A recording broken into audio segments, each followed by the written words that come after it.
Hello friends, Sanchita লাইফস্টাইলে আপনাদের স্বাগত। আজ বানাবো দুধ গোকুল পিঠে।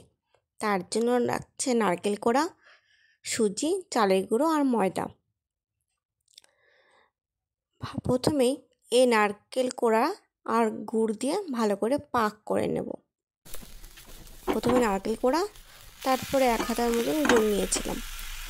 এটাকে ভালো করে নেড়ে চেড়ে ধীর আঁচে পাক করে নিতে হবে।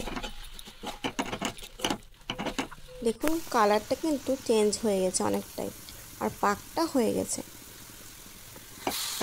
এরপর এটাকে তুলে নেব। একটু ঠান্ডা হয়ে ভালো করে হাতের সাহায্যে গোল করে চ্যাপটা চ্যাপটা করে নেব।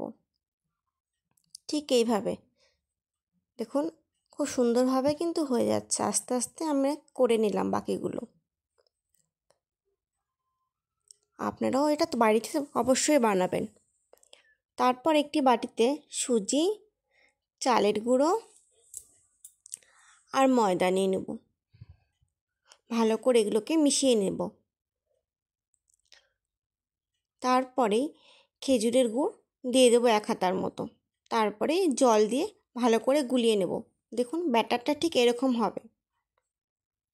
তারপরে ওই নারকেলের পুরটাকে দিয়ে ভালো করে ব্যাটারের মধ্যে দিয়ে তেলে ছেড়ে দেব। এভাবেই ধীরে ধীরে পিঠেগুলো তৈরি করে নেব।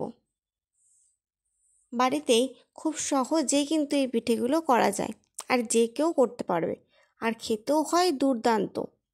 নমস্কার।